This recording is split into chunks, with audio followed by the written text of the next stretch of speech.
నమస్కారం, శ్రీవార్త న్యూస్కి స్వాగతం. My first vote with CBN అనే కార్యక్రమానికి కదిరి నియోజకవర్గంలోని యువత భారీ ఎత్తున తరలి వచ్చి కందికుంటకు స్వాగతం పలికి కందికుంట బాటలో మేము నడుస్తామని యువత భరోసా కల్పించారు.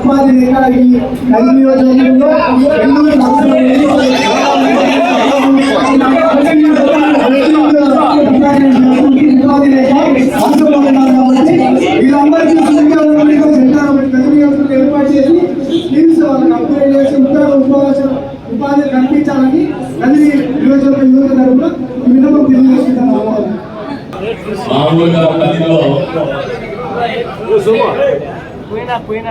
సమాజంలో నేను గత 20 సంవత్సరాలుగా గమనిస్తున్నటువంటి 2 దాట్యాలు ఉన్నాయి మన ప్రాంతానికి. ఒకటి ఏమంటే హ్యూమన్ ట్రాఫికింగ్, అది ఇప్పుడు అందరికిపోయింది. అయినా కూడా హ్యూమన్ ట్రాఫికింగ్ ఎవరైనా అమ్మాయిలు ఎప్పుడైనా వేసాడుగా పట్టుబడితే కదిరిలోనే కోర్టు పెట్టి మన ప్రాంతాన్ని చెడ్డగా మన బ్రాండ్ మీద చెడగొట్టేటువంటి ప్రయత్నం చేస్తారని లేదు. రెండోది వలసల్లో 2 రకాలైనటువంటి పరిస్థితులు ఉంటాయి. ఒకటి ఏమంటే బాగా చదువుకొని పట్టణీకరణ పెరిగిపోయినటువంటి ప్రపంచవ్యాప్తంగా కూడా ఆర్గనైజేషన్ పట్టణీకరణ పెరిగిపోయింది. అవకాశాల కోసం జీవితంలో వేరే రకమైనటువంటి జీవన ప్రమాణాల కోసం వలసలైన అక్కడ అవకాశాలు తెచ్చుకొని ఆదర్శించుకుంటే మంచి జీవితాన్ని తీసుకొని బతికేటువంటి పరిస్థితుల్లో వైపు పోవడం. రెండో వైపున రైతు కూలీలుగా మారిపోయేటువంటి పరిస్థితులు, రైతు కూలీలైనప్పుడు రైతు కూలీల ఉపాధి లేనటువంటి పరిస్థితులు. ఏమైనా ఎవరైనా పనిచేసుకుంటే 100 రోజులు బదలావచ్చు, కానీ దాన్ని సరిపోదని ఆలోచనలో పక్క రాష్ట్రాల్లో చేసి సెక్యూరిటీ గార్డులను లేదంటే వేరే చిన్న చిన్న అవకాశాల కోసం పట్టణ ప్రాంతాలకు తరలిపోయేటువంటి వలస కార్మికులు. ఈ వలస కార్మికులు ఎందుకు పోతారంటే ఇక్కడ అవకాశాలు లేకపోవడం వల్ల. ఈ రెండింటిలో అడ్రస్ చేయాల్సినటువంటి అవసరం ఏమిటంటే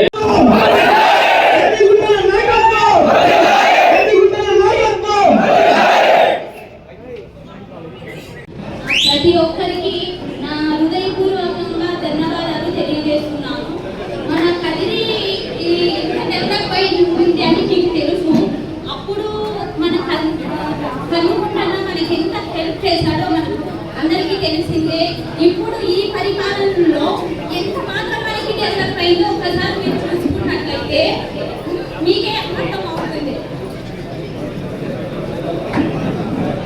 దిస్ ఆపర్చునిటీ మన వృత్తి పిల్లలు మన ఊళ్ళో ఉండి అందరి డిగ్రీ నుంచి ఒక రిక్వెస్ట్, మన ఊరికి ఒక ఇంజనీరింగ్ కాలేజీ ఒకసారి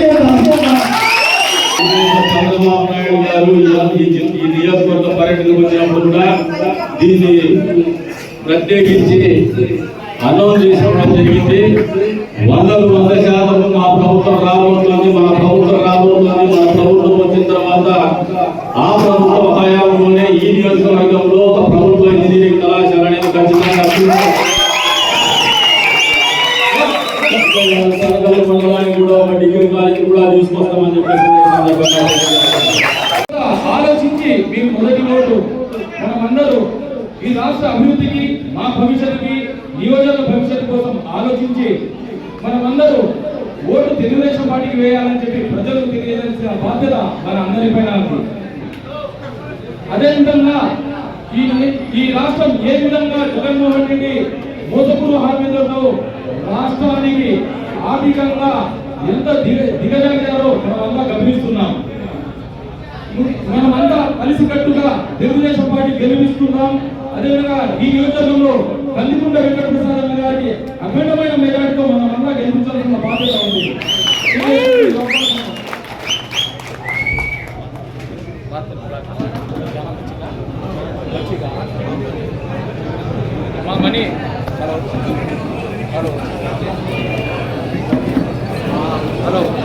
కందికుంట వెంకటప్రసాద్ అన్న గారికి, నాతోటి టీఎంఎస్ఎఫ్ నాయకులకి, తెలుగు నాయకులకి, ఫస్ట్ ఇన్ఛార్జ్కి, ఇక్కడ విచ్చేసిన యువతకు ప్రతి ఒక్కరికి పేరు పేరున నమస్కారాలు తెలియజేసుకుంటున్నాను.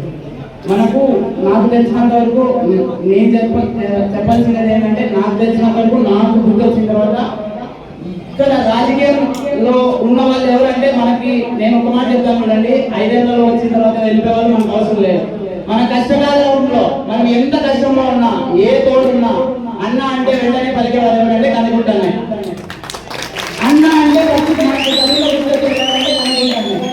మీ అందరికీ తెలియదు, నాకు మాత్రం బాగా గుర్తున్న విషయం, ఈ సభాముఖంలో తెలియజేయాలనుకోలే లేదో తెలియదు నాకు, కానీ చెప్తున్నాను. నాకు చిన్నప్పుడే అమ్మ నాన్న ఇద్దరు చనిపోయారు. ఎన్టీఆర్ మోడల్ స్కూల్ ఎవరైనా ఐడియా ఉందా కదా? నేను 2 మాటల్లో మాట్లాడుతున్నాను. ఎందుకంటే మా లీడర్ గారు 2 నిమిషాలు ముగించామన్నారు కాబట్టి 2 నిమిషాలు ముగించేస్తాను, ఎక్కువ చెప్పను. మా ఇళ్ళల్లో పెళ్లిళ్ళు జరుగుతాయి చూసారా? పెళ్లిళ్ళు జరుగుతాంటే కదా మనం ఎట్లా పని చేస్తాము? హడావుడిగా పనిచేసి పెళ్లి అయిపోయి ముహూర్తం అయిపోయి తాగి కట్టి మా ఇళ్ళలో అయితే లచ్చా కట్టి అంతా భోజనం చేసేంత వరకు ఏ విధంగా మనం హడావుడిగా ఉంటామో అదే విధంగా రేపు 10వ తేదీ అయిపోయేంత వరకు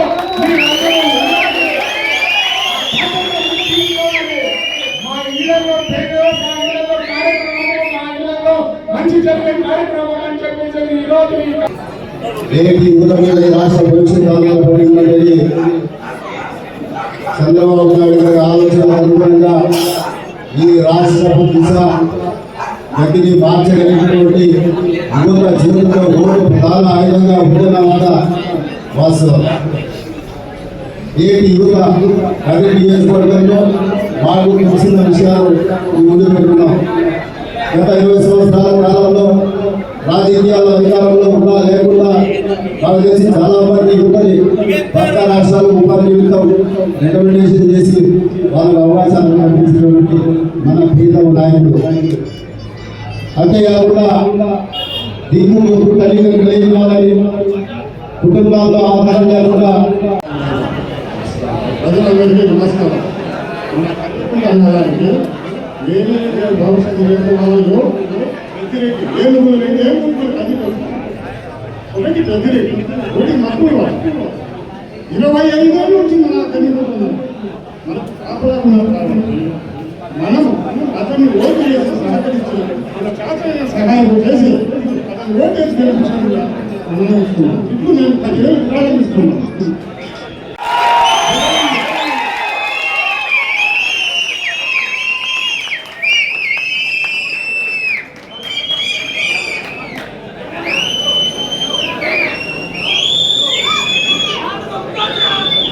పోరాటం చేస్తున్న నాయకుడిని అత్యధిక మెజారిటీతో యువత, పెద్దలు, అక్కలు, అన్నలు, తమ్ముళ్ళు అందరూ ఓటు వేసి అత్యధిక మెజారిటీతో గెలిపించాలని చెప్పేసి మీ అందరినీ కోరుకుంటున్నాను.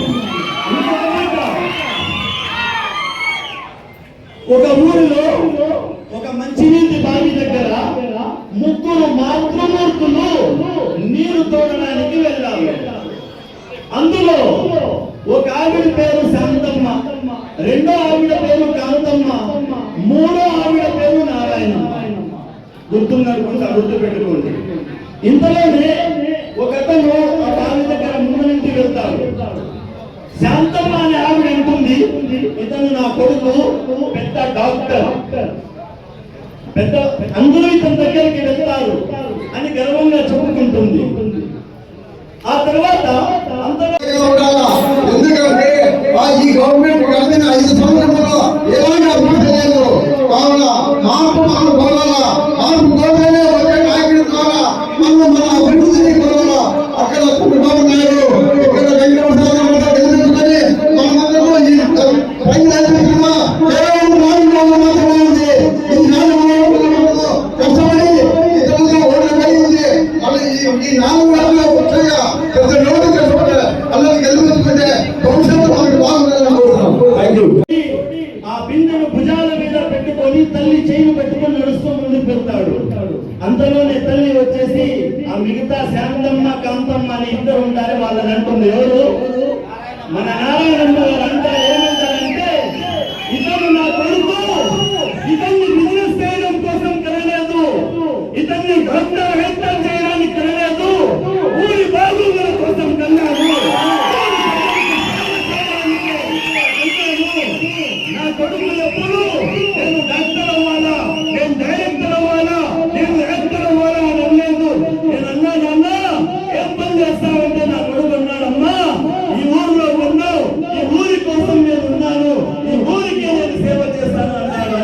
ఆ తల్లి సగర్వంగా చెప్పుకుంటూ పోతుంది. అలాంటి కన్న తల్లి బిడ్డ ఎవ్వరూ కాదు మన అన్న తల్లి బిడ్డ.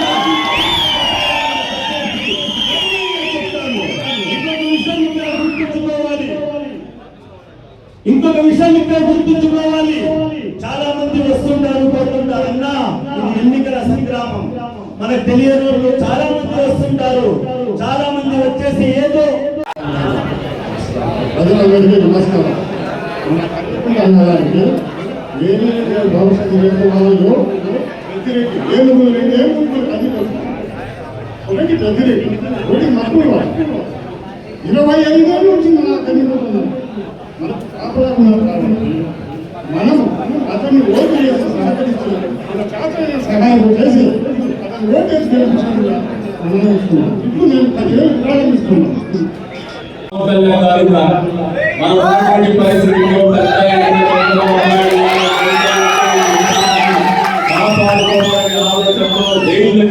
మరి మేము కొట్టుగా ఉంటున్నాం, కలిసి పోటీ చేస్తా ఉన్నామని చెప్పి ఆయన పెద్ద మనసు ఎప్పుడు కూడా తెలుగుదేశం పార్టీ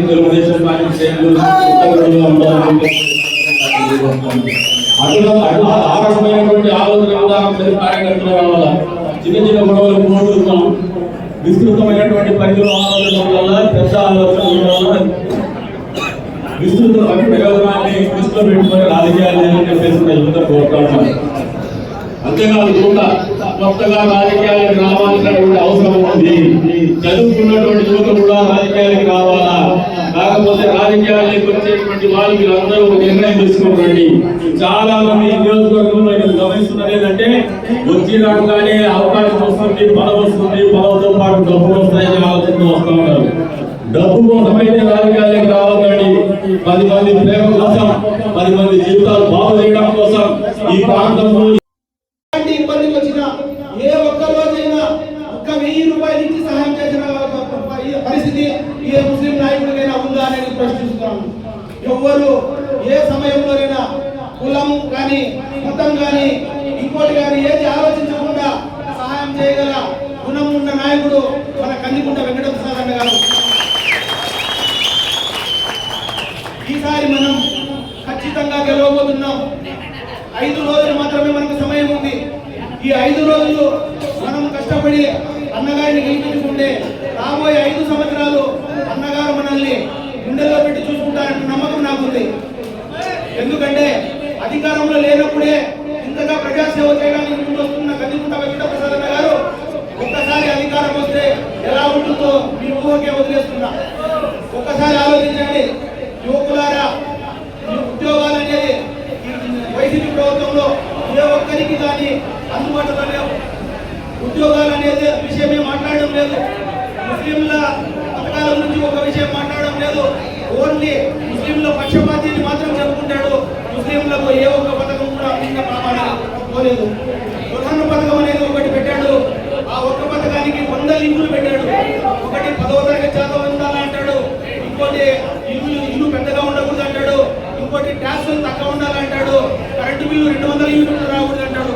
ఇవన్నీ కట్టుకోవడానికి మేమున్నామయ్యా స్వామి, మేము పేద ప్రజలకి దురాన్ పథకం ఇస్తానని చెప్పావు, కానీ ఇవ్వలేదు. మరి అలాంటప్పుడు ముస్లింలు నీకు ఎందుకు ఓటు వేయాలి అని ఒక